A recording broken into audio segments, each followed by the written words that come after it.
Alrighty. Hello everyone and welcome back to another book reread. Today we are going to be reading Sea of Monsters. I just finished watching the premiere of the Percy Jackson Sea of Monsters season 2 and oh my god, I am so hyped for this show. This show is coming in full force, all guns blazing. Every single actor's acting is kind of like chef's kiss, the background music, the way that the pacing has been set up. I am absolutely loving it. And so, what I will be doing is after watching the episode, I will be reading how much ever that particular episode covered in book form, and we are going to do a simple comparison of how the adaptation is going so far. Now, I do remember that I did make a few book comparisons while watching the show, and that is coming in mostly from a very nostalgic point of view, and it's been a very long time since I read these books. So what I want to do is come in from a nostalgic perspective, share my thoughts on what I remember the book being, and then actually read the book and let you guys know what my favorite parts are, any analysis that I want to share, as well as what I preferred, book versus show, all coming from a very loving place. So yeah, without further ado, let's get started. Oh my gosh, let's go. So the very first thing that I have to say, my best friend shops for a wedding dress. This made me pick up the book again and just start reading. One of the things that I prefer, I don't really remember it right, but if I do, the Heroes of Olympus series does not really have a title just letting us know which character's POV we are reading things from. This, however, is all from Percy's point of view, and I love the chapter titles. Like, this is what makes me go, oh, I can't wait to read the book. I remember reading this somewhere. Reading Percy Jackson's chapter titles are like seeing videos with clickbait titles and then actually watching the video and realizing that whatever was said in the title was real. And that's so true. Oh my gosh. So let's see Grover shop for a wedding dress. Percy's talking about Grover. He works with a strange limp, but unless you happen to catch him without his trousers on, which I don't really recommend, you would never know there was anything unhuman about him. Love that. The fact that Percy figured out which location Grover was in based on the ocean, I am guessing, is so cool. Oh, I love that tiny detail. Let's go. I thought I saw a shadow flicker across the glass, a human like shape. But then there was a knock on my bedroom door. My mom called, Percy, you're going to be late, and the shadow at the window disappeared. Knowing what I know now, I know who that shadow is. Earlier on, I was like, oh my god, that's creepy. Why are you not going and investigating as someone who's a demigod? But also smart that you're not investigating random shadows, but also crazy that you're ignoring it. My mom had made me promise not to use deadly weapons in the apartment after I'd swung a javelin the wrong way and taken out her china cabinet. Boy, she is so patient with you. My mom would have whooped my ass, is all I'm saying. All she did was make you promise. My mom would have whooped my ass if I broke her china cabinet. For the first time in my life, I'd almost made it an entire year without getting expelled. No weird accidents, no fights in the classroom, no teachers turning into monsters and trying to kill me with poisoned cafeteria food or exploding homework. Crazy shit. Only one more day to go. Surely even I couldn't mess that up. This is the thing. Why do people always go ahead and say the one thing that you're not supposed to say in a fantasy setting? Right? Like the second you say, hey, surely things couldn't go wrong. Surely the world doesn't hate me so much. Surely the worst is behind us. It's not. Except for the last statement, in which case the worst is actually right behind you, ready to whoop your ass or kill you. The amount of trust Sally has in her breakfast, though, because the waffles tasted great, but I guess I wasn't digging in like I usually did. My mom looked over and frowned. Percy, are you alright? Like, it's not, is the food okay? Is something wrong? Like, does it not have enough sugar in it? Does it taste bitter? What's going on? It's like, Percy, are you alright? I know my food is amazing, so I don't know why you are giving me such a sad reception at it. I think this is one thing I prefer the show over the books is in the show, Sally is actively a part of the Greek mythology side of things. Like, she is talking to Percy, she is telling him about his dream, she has a golden drachma for emergencies, and she is not dismissing the Greek stuff. She's actively talking about it. She taught Percy everything he needs to know to potentially survive in a world where everything, from the myths and the legends to the monsters, are real and often do repeat in cycles. Here in the books, it's almost like she wants to brush it aside and not focus on it as much, because we see a paragraph where she goes, she pursed her lips. We didn't talk much about the other part of my life. We tried to live as normally as possible, but my mom knew all about Grover. So yeah, it's almost like she's dismissing it, which I get, but also at the same time, I prefer the show version of it all, where she's a bit more involved and an active part of the journey. First, he's talking about Tyson, where he goes, he smelled like a New York City alleyway because that's where he lived, in a cardboard refrigerator box off 72nd Street. This is another thing that I prefer the show over the books, is the fact that Tyson was living with Sally. Like, I get it, maybe in the book we are exploring, and we have kind of explored it a bit, that Percy and Sally don't usually have a lot of money to go off of, mostly because of the fact that Sally earns very little. In a scenario like this, I would have genuinely questioned, why give away the Medusa head? You could have turned inanimate objects into sculptures and still sold it, like, set it up perfectly and then use her head.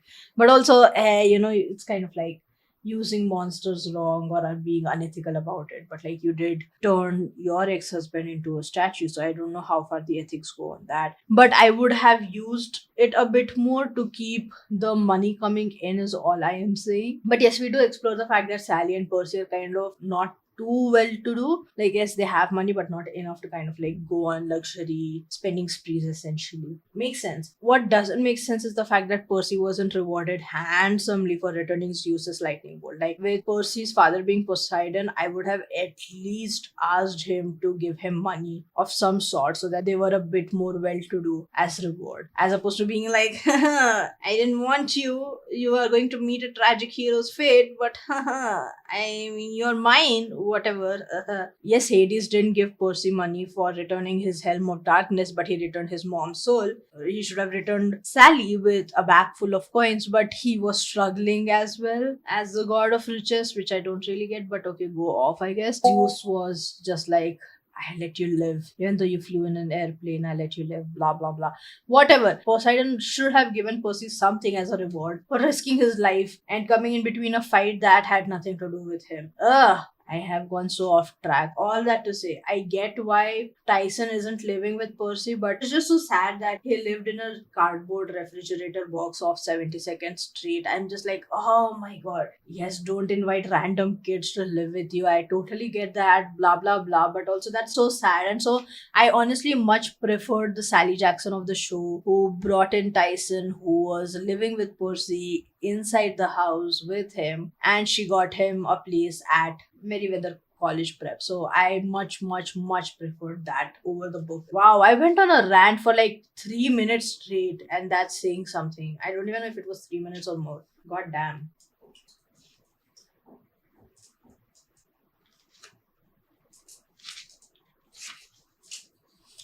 Like, yes, Sally did call social services, but nothing seemed to happen. Social workers claimed Tyson didn't exist. They claimed that they had visited the alley, but they couldn't find him. And Percy's like, though, how you miss a giant kid living in a refrigerator box? I don't know. I don't know. There must be some subsidy where you take in a kid, you foster a kid or something like that, and you get some money from the government, right? So she could have potentially done that, is all I'm saying. I don't know how to feel about that. So I much prefer the show Sally.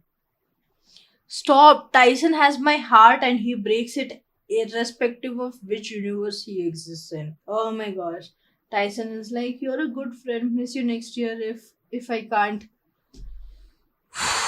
This baby deserves the world, and I'm going to give it to him. His voice trembled. I realized he didn't know if he would be invited back next year for the community service project. I wondered if the headmaster had even bothered talking to him about it. Oh, don't worry, big guy. I managed. Everything's going to be fine.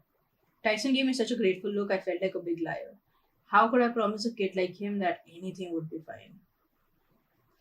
It will be. It will be perfectly fine, Tyson. Oh my gosh. Also, the school is chaotic. For their English exam, their teachers sent them to the yard to spend an hour with no adult supervision to see what would happen. Like a legit social experiment, if you will. Their science teacher asked them to mix chemicals until we succeeded in making something explode. That's so scary. Like, it's chemicals that they are playing around with.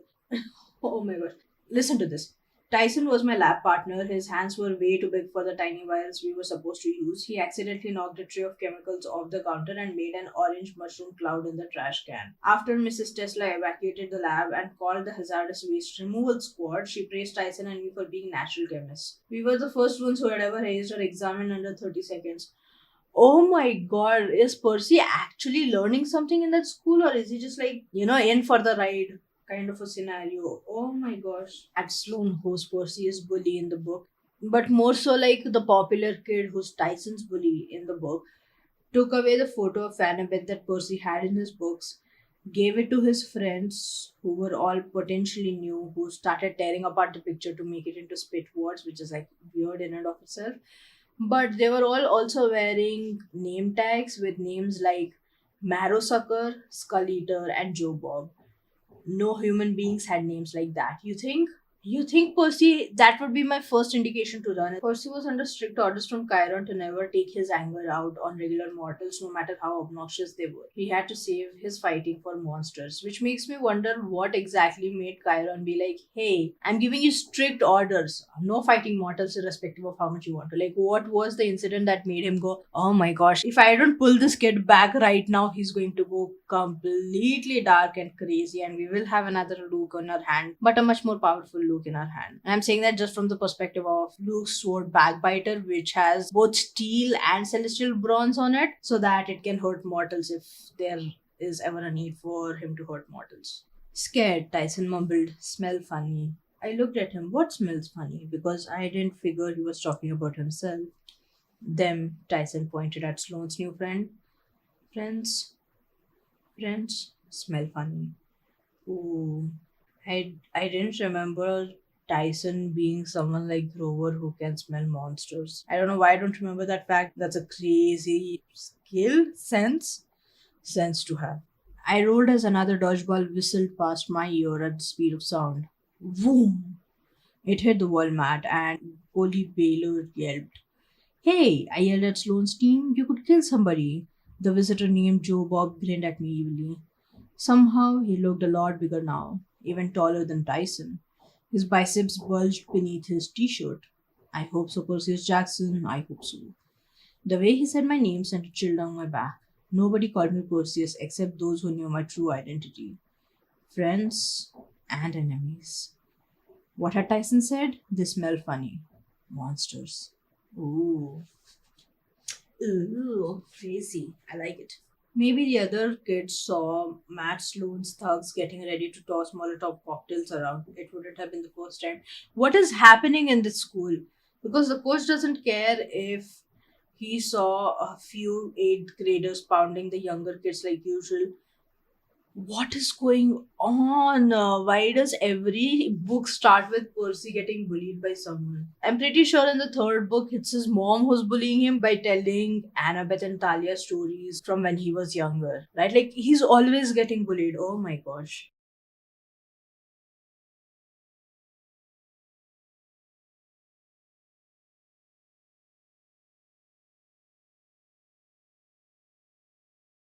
Annabeth, I stammered. How did you? How long have you? Pretty much all morning. She sheathed her bronze knife. I have been trying to find a good time to talk to you, but you were never alone. The shadow I saw this morning, that was. My face felt hot. Oh my god, she was looking in my bedroom window. There's no time to explain, she snapped. Though she looked a little red faced herself, I just didn't want to. Girl, creepy at the same time, but also girl. Matt Sloan coming out of his shock and focusing on Percy with a look of terror. Percy did it, Mr. Bonsai. He set the whole building on fire. Coach Nandi will tell you he saw it all. Coach Nandi had been dutifully reading his magazine, but just my luck, he chose that moment to look up when Sloan said his name. Yeah. The other adults turned towards me. I knew they would never believe me, even if I could tell them the truth. Imagine saving a bunch of mortals and then them being like, you know what? This is the person who caused the problem in the first place. Oh my gosh, I would be so pissed off. Excuse me, I said, but can you see? No, screamed Wasp from behind the wheel. No, screamed Tempest from the middle. Of course, screamed Anger by the shotgun window. I looked at Annabeth. They're blind? Not completely, Annabeth said. They have an eye. One eye. Yeah. Each? No, one eye total. Next to me, Tyson groaned and grabbed the seat, not feeling so good. Oh man, I said, because I had seen Tyson get carsick on school field trips and it was not something you wanted to be within 15 meters of. Hang in there, big guy. Anybody got a garbage bag or something? Oh, that makes sense. I think that was exactly why Tyson was covering his face with his cap in the cab in the show. That was a lot of in the, but yes, oh, that makes sense because I was like, why does he have his cap in front of his face like that? Like, what's happening? But he just has motion sickness, which fair. I have had that. Makes absolute sense. Orange candy usually helps. Don't worry, Annabeth told me sounding pretty worried. This is like the meme. No worries. And then worries. Fair though, I mean, I am often extremely worried and I'm still out there being like, everything's going to be just fine. I don't know when or how or what's going to happen to make things get fine, but no worries at all. Yes, wise, anger grinned. In the rear view mirror showing off her newly acquired tooth. We know things. Every street in Manhattan was bragged, still hitting her sister. The capital of Nepal. The location you seek. Tempest added. Immediately her sisters pummeled her from either side, screaming, be quiet, be quiet. He didn't even ask yet. What? I said. What location? I'm not seeking any. Nothing, Tempest said. You're right, boy, it's nothing. Tell me. No, they all screamed. The last time we told it was horrible, Tempest said. I tossed in a lake, Anger agreed. Yours to find it again, Wasp moaned. And speaking of that, give it back. And the fight continues. Them fighting like sisters is such sibling behavior. I appreciate that. I appreciate that. I can't see, all three sisters yelled. Give me the eye, Wasp wailed. Give her the eye, Annabeth screamed. I don't have it, I said. There, by your foot, Annabeth said. Don't step on it, get it. I'm not picking that up. The taxi slammed against the guardrail and skidded along with a horrible grinding noise. The whole car shuddered, billowing grey smoke as if it were about to dissolve from the strain. Going to be sick, Tyson warned. Annabeth, I yelled. Let Tyson use your backpack. Are you crazy? Get the eye. This one page is so chaotic. I absolutely love it, but also it's so chaotic. Goddamn. I'm not giving it back until you explain what were you talking about, the location I see. No time, Tempest cried, accelerating. Percy, Annabeth warned. They can't find our destination without the eye. We will just keep accelerating until we break into a million pieces. First, they have to tell me, I said, or I'll open the window and throw the eye into the oncoming traffic. No, the Grey Sisters wailed. Too dangerous. I'm rolling down the window. Wait, the Grey Sisters screamed. 30, 31, 75, 12. They belted it out like a quarterback calling a play. What do you mean? I said. That makes no sense. 30, 31, 75, 12. Anger wailed. That's all we can tell you. Now give us the eye. Almost scam. I once again much prefer the show over the book just in this moment because in the show we get Annabeth and Percy both being like, you know what? Let's throw the eye. Like they were actively conspiring together, which I kind of prefer a bit more, just a tad bit more over the book. I think this is one thing I kind of missed in the show. I mean, I get why they might have potentially removed it just from CGI and cost perspective. But in the book, we get the bulls, the mechanical bulls that are made out of bronze and are the size of elephants, and they breathed fire, which is pretty cool. And I would have really wanted to see that, but I get why they did not put that in the show. But I think that is something that I prefer in the books just a tad bit more. I think this is one thing that I kind of prefer in the book too is that when Percy, Annabeth, and Tyson end up reaching camp, the camp is actively under attack. And we kind of see that attack happening in the show as well, but Clarice is a bit more in charge, and the scenario is not that bad, mostly from the perspective of the fact that Talia's tree is still active, like it hasn't been damaged. When Percy reaches camp, the camp's magic boundaries were kind of already in shatters because the metal bulls were across the border and were fighting campers. And the campers who were fighting, 10 kids, were also all actively in danger and were hurt. Right? Like one hero screamed and waved his arm as he ran in circles, the horsehair plume on his helmet blazing like a fiery mohawk. Clarice's own armor was charred. She was fighting with a broken spear shaft, the other end embedded uselessly in the metal joint of one bull's shoulder. Like it shows that the cap is actively in danger right now. And I think that is one thing that I prefer in the book as opposed to the show. Like we still haven't gotten a bit more of the fleshed out version as to why Zeus thought it was a clever idea to remove Chiron and bring in Tantalus when the magic boundaries of the camp wasn't in danger. So it didn't make sense why that shift even happened, especially when he was the first person to dismiss the conversation about Kronos in the first place when Percy does bring it up at the end of season 1 finale when he's talking to Zeus. He's like, I don't want to talk about it, kind of a thingy. So it doesn't make sense why they made that shift. It made sense in the book, just a little bit, not too much, but just a little bit, but it did not make sense in the show, or did not make enough of a sense in the show. And it is also something that the characters speak about. Like Percy actively says that doesn't make sense. What Zeus is going to boot himself off of his throne then? So yeah. So all that to say, I much prefer the book just in that particular portion. Unless we get more information from the show. Annabeth is asking Tyson to come along as well. Like Percy says, Tyson, stay here. I don't want you taking any more chances. And Annabeth goes, no, we need him. I stared at her.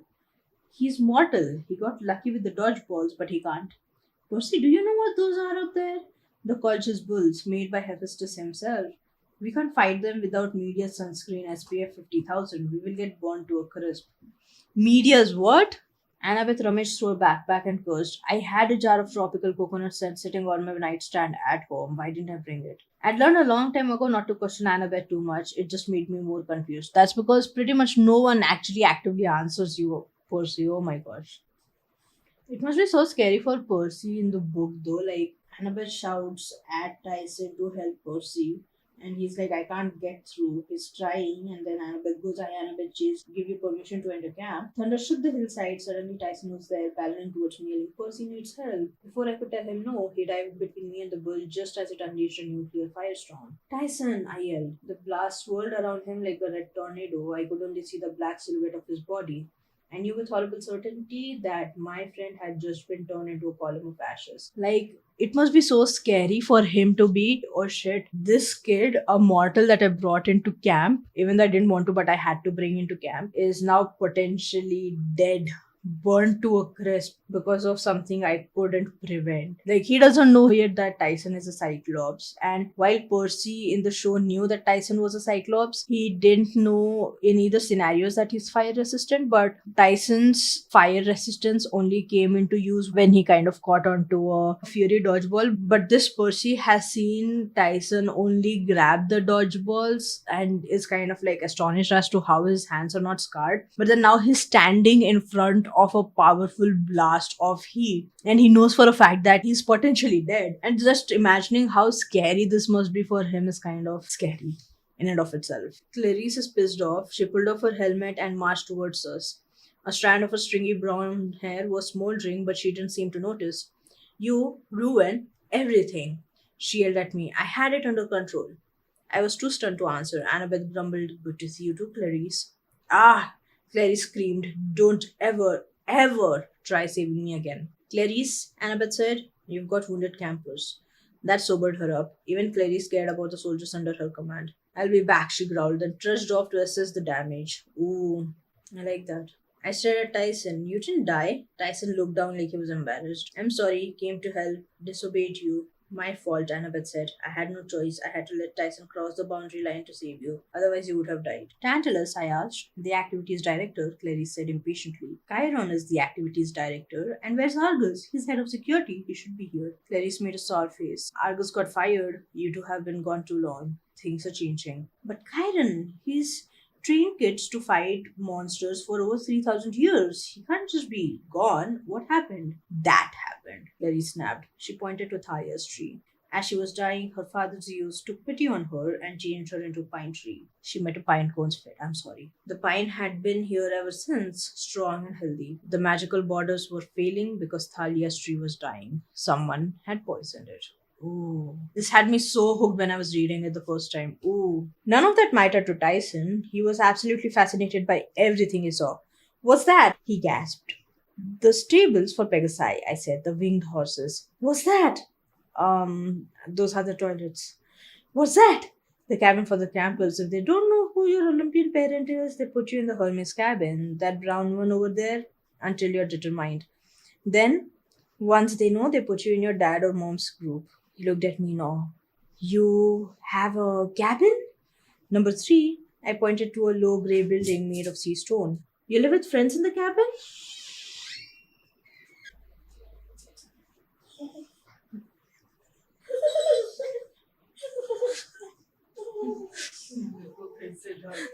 I'm sorry.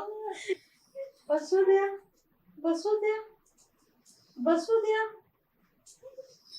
अरे ठीक है, I am sorry, कैसे बोल दी मैं, but बैठ जाओ, ऊपर मेरे को रिकॉर्डिंग करने का है. No, no, just me. I didn't feel like explaining the embarrassing truth. I was the only one who stayed in that cabin because I wasn't supposed to be alive. Crazy. Drop that lore though, Percy. I would definitely be dropping that lore. So, hey, by the way, the big three gods, they decided not to have kids, but then they had me. Now I'm super powerful and they don't know what to do with me, so they've put me in this cabin for now. But I'm like super powerful. And also, last year I almost stopped the world from going into World War III. What about you? Don't you feel special being my friend? Or brother in this case? But also, no, I love that. I would have definitely low dropped and bragged. But that's the difference between a 29-year-old me and a 12-year-old Percy. Percy being like, I had nightmares about what Poseidon might turn me into if I were ever on the verge of death. Plankton, maybe, or a floating patch of kelp. Plankton is better than kelp, is all I would say. Because someone might take you out and eat you. Plankton, less chances of that happening. Or use you for skincare. Don't they use that? Or do they just use seaweed? I don't know. I do think they use kelp as well. So better a plankton than a kelp. As soon as we saw Chiron, Tyson froze. Pony! He cried in total rapture. Chiron turned, looking offended. I beg your pardon? Tyson was still staring at Chiron in amazement. He whimpered like he wanted to pat Chiron's flank but was afraid to come closer. Pony? Chiron sniffed. My dear young Cyclops, I am a centaur. The fact that Chiron is being fired because he's being held responsible for what happened to Talia's tree because he could not prevent it and could not cure it, and the fact that the tree only has a few weeks of life left is kind of crazy. Like, maybe try to find out who actually did it and then punish them. Like, is it just a swift punishment or is it a just punishment? Are you only going to give punishment to kind of appease a few people, or are you actually going to do a proper investigation, find out how this particular situation came to be, and then dole out that punishment? Because it doesn't make sense, right? Like, someone who's been training kids for 3,000 years is suddenly like, hey, you know what? Let me just cause crime for the sake of causing it. There must be some motive, right? Detective agency for the Olympians. That would be cool. And entertaining, so the gods would actually favor it. Chiron repeatedly telling Percy, don't act rashly. If you're here, stay here. Train hard. Learn to fight. Do not leave. Don't let yourself be baited into hasty action. This could be a trap of the Titan Lord. Remember last summer, he almost took your life. And Percy internally is like, it was true, but still, I wanted to help so badly. I also wanted to make Kronos pay. I mean, boy, he's literally telling you something important, and you're like, you know what? Nah, let me just still go out there and see what I can do. Huh. You would think getting chopped into a million pieces and cast into the darkest part of the underworld would give him a subtle clue that nobody wanted him around. But no. That's so deserved though. Harsh but true.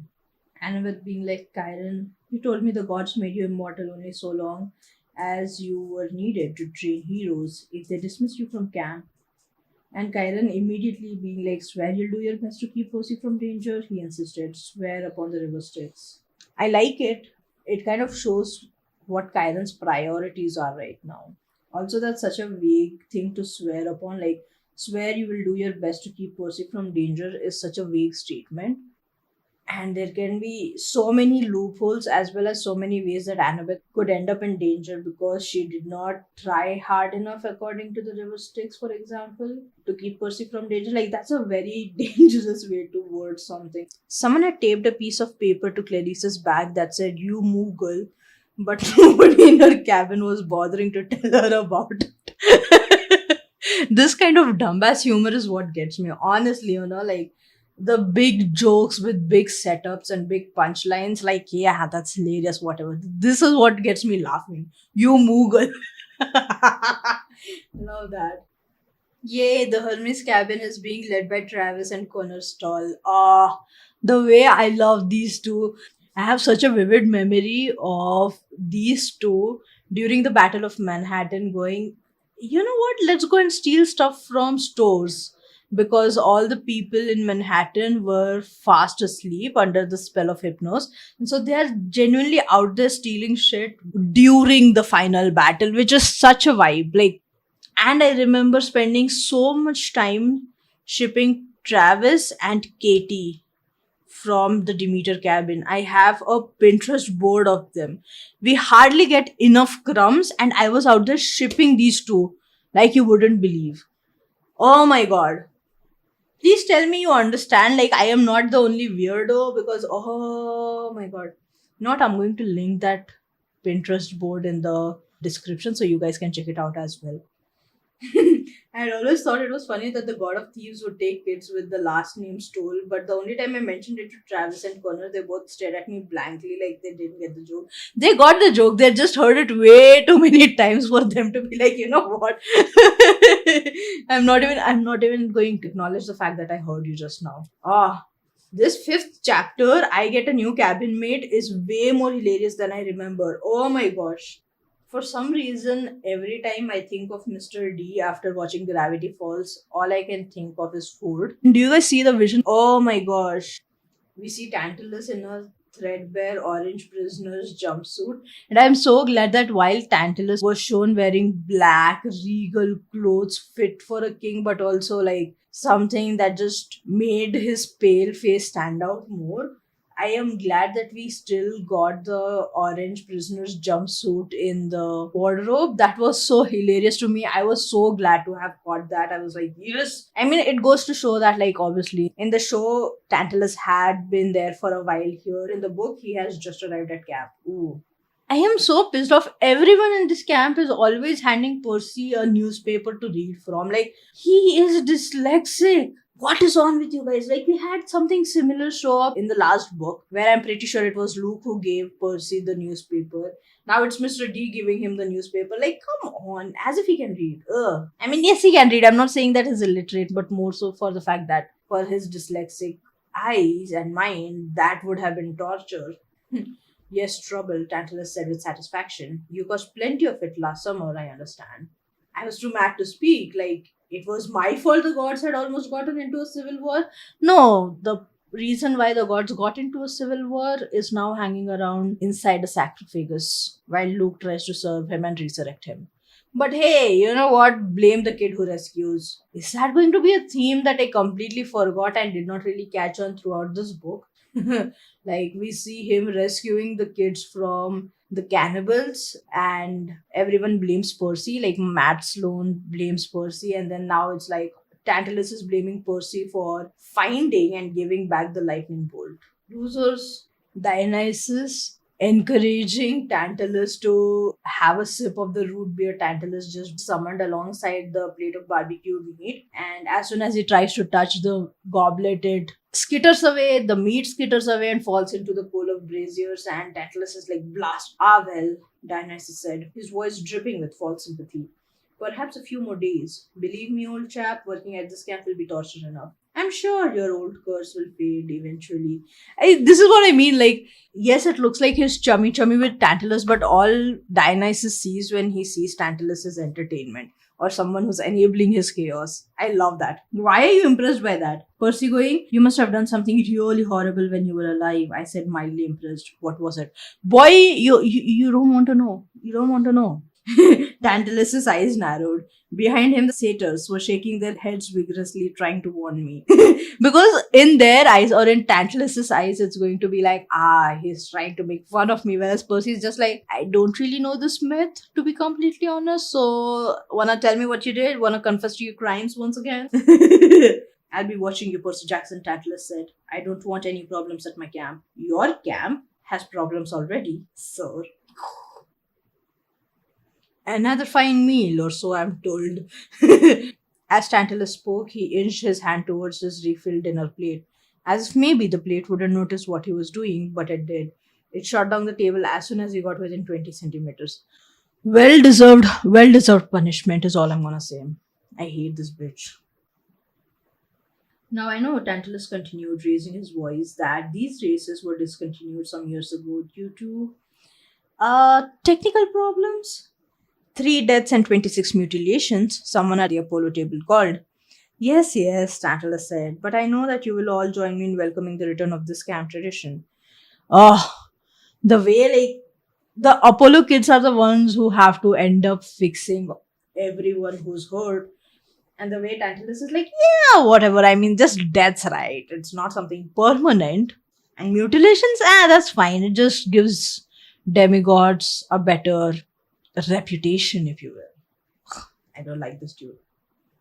I mean, I knew it, and I continue to know it, but I still want to reiterate the fact that I don't like this dude. Then the last person I expected to object did so. But sir, Clarice said.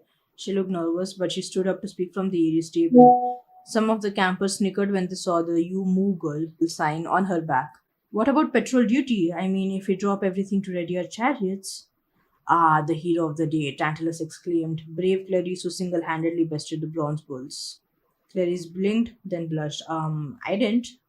And modest too, Tantalus grinned. Not to worry, my dear, this is a summer camp. We are here to enjoy ourselves, yes? But the tree. And now, Tantalus said as several of Clarice's cabin mates pulled her back into a seat.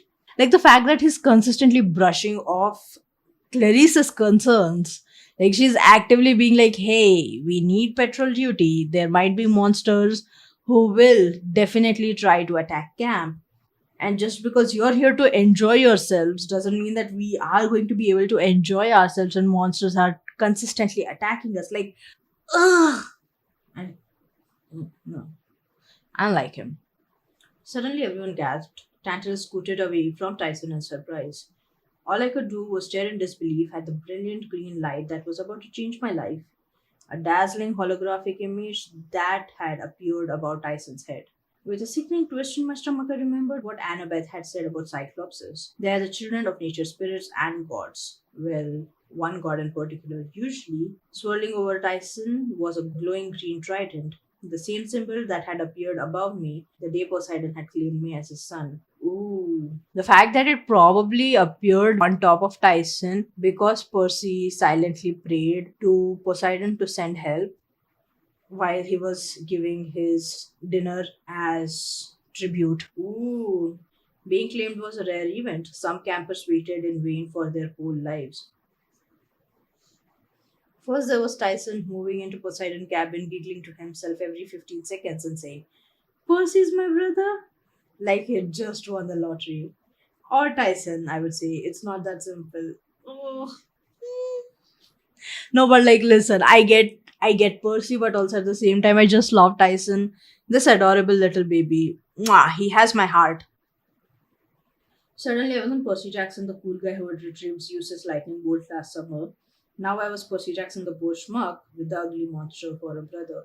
Like, I get where Percy's coming from, considering the fact that he is, at the end of the day, a teenager and a 12-year-old, and in a space surrounded by other teenagers who are constantly judging where Percy falls in their social hierarchy or whatever nonsense like that. Like, I get it. But I would say I just lean a tad bit more towards how the show depicted Percy and Tyson's relationship. Like, yes, Percy was awkward about it for a while, but then I just loved how they smiled at each other during the chariot race and how Tyson helped him. It was all just so beautiful. Like I loved that bonding in the show. Just a tad bit more. And it also kind of made sense why they bonded so quickly in the show, mostly because of the fact that Tyson had been living with Percy. Whereas here all we see Percy's interactions with Tyson's are kind of limited to the school time as opposed to throughout the day 24/7. So I kind of get it. Annabeth is trying to cheer Percy up, like, he's not my brother, I snapped, and he's not a monster either. Annabeth raised her eyebrows. Hey, don't get mad at me. And technically, he is a monster. Well, you gave him permission to enter the camp because it was the only way to save your life. I mean, I'm sorry, Percy. I didn't expect Poseidon to claim him. Cyclopses are the most deceitful, treacherous. He is not. What have you got against Cyclopses anyway? Annabeth's ears turned pink. I got the feeling there was something she wasn't telling me, something bad. Just forget it, she said. Now, the axle for this chariot, you're treating him like he's this horrible thing, I said. He saved my life. Annabeth threw down her pencil and stood. Then maybe you should design a chariot with him. Maybe I should. Fine, fine. She stormed off and left me feeling even worse than before.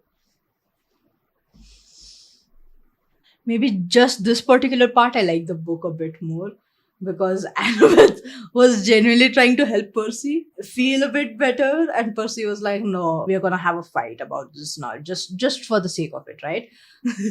Whereas in the show, I know that Annabeth was the one who was like, "Let's actually, do this separately as opposed to doing it together," and it was kind of coming in from a space of manipulation.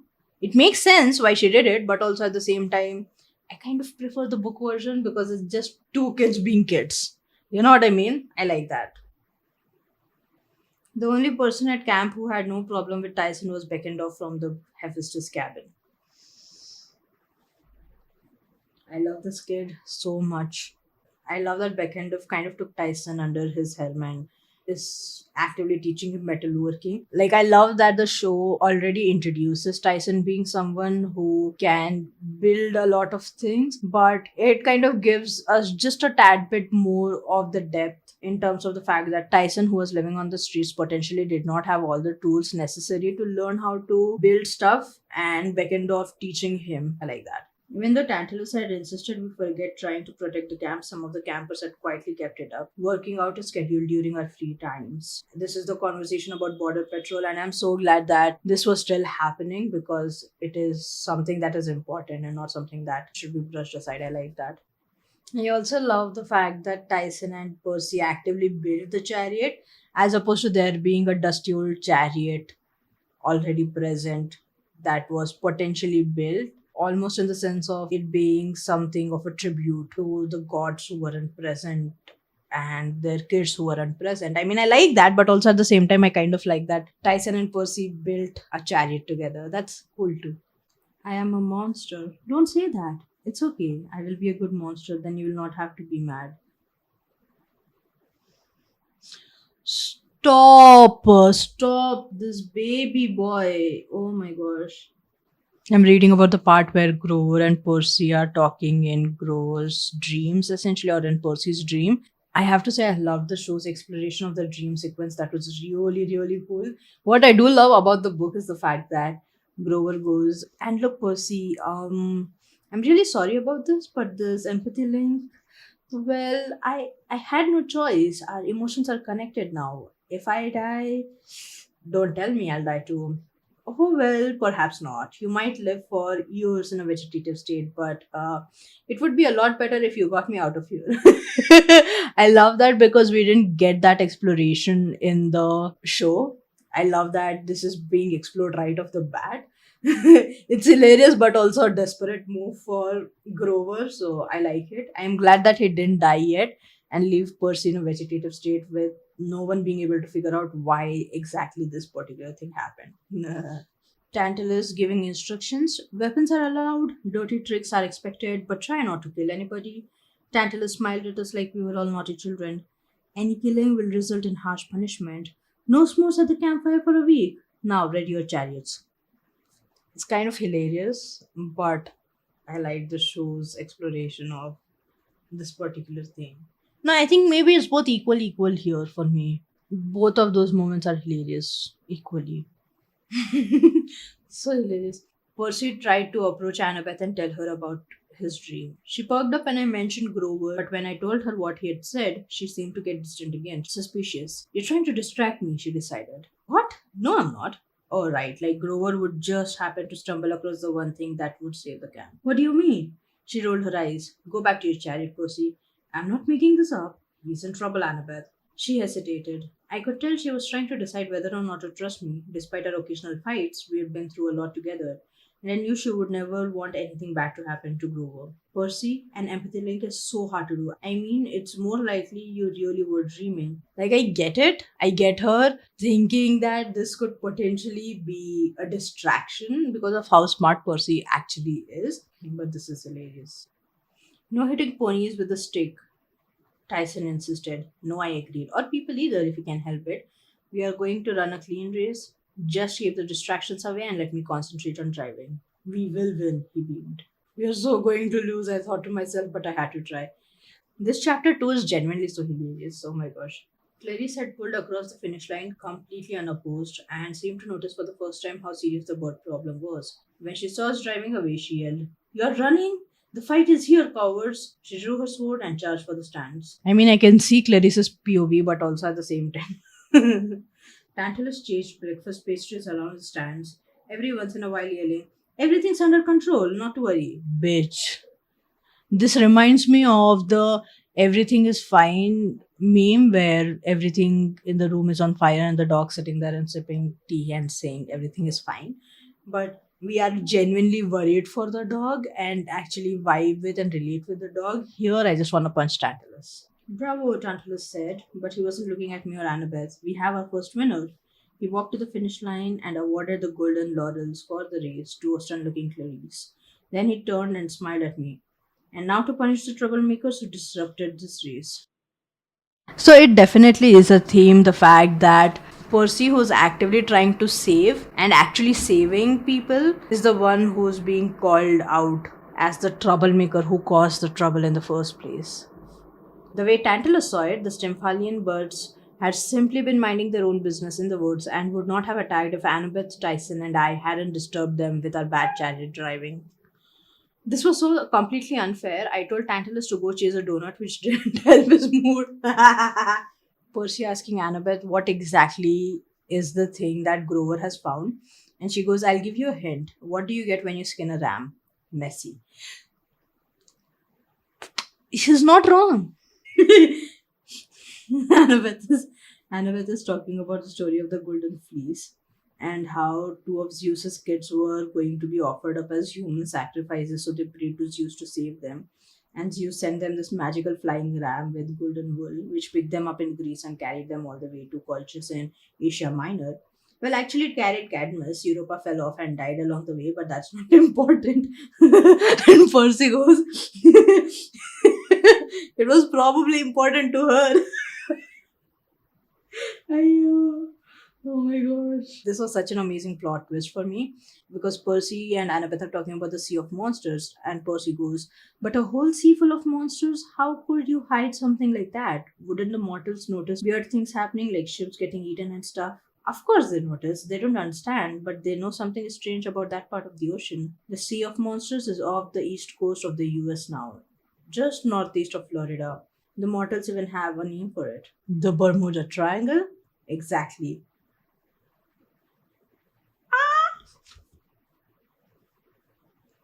I was so hyped when I read this. I was genuinely sitting there in shock as a young kid, going, "Oh my god, that is so crazy." Dionysus leaving the campfire early. After suffering through a few songs, he muttered something about how even Pinocchio with Chiron had been more exciting than this. Then he gave Tantalus a distasteful look and headed back towards the big house. Ooh. You see what I mean? Just a few days and he's like, "I hate this dude. Give me back my pony boy." Clarice shifted uncomfortably, like even she didn't want Gloria at the price of being Tantalus's pet. "Sir, I feel for you, ma'am. I feel for you." Percy liking Heracles because he's like, "He had rotten luck, even worse than mine. It makes me feel better." I hear you. Hermes going, "How about this? Stealing is not always bad." And Percy going, "I don't think my mom would like that moral." Percy figuring out the flask, like, the weird thing was when I turned the flask, the side facing the ocean, north was always the cold side. "It's a compass," I said. Hermes looked surprised. "Very clever. I never thought of that." I like that. I like Percy being clever like this. Ooh. "I hope I packed well for you," Hermes said. "I do have some experience with travel." Oh, I love it.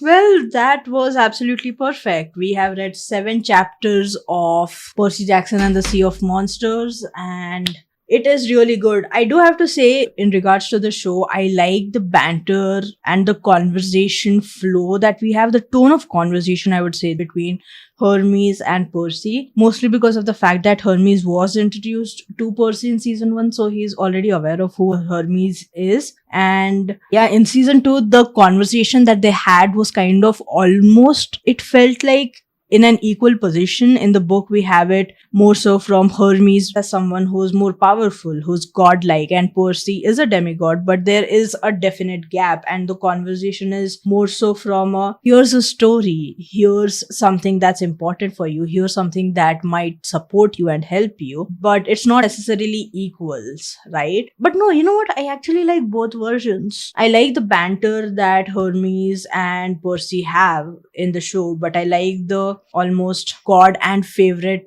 kid kind of a scenario, or mentor and mentee kind of a scenario. I really like that as well. I like both versions, but that was wonderful. I just finished reading everything up to We Board the Andromeda. That's going to happen after I finish reviewing the third episode, and I'm really hyped for it. So I hope to see you along on this journey. Let me know your thoughts, comments, favorite theories, what you felt while reading this particular book, what your reactions were from this particular video, and I shall see you next time in the reaction of episode 3 of Sea of Monsters. Let's go, let's go, let's go. Woohoo!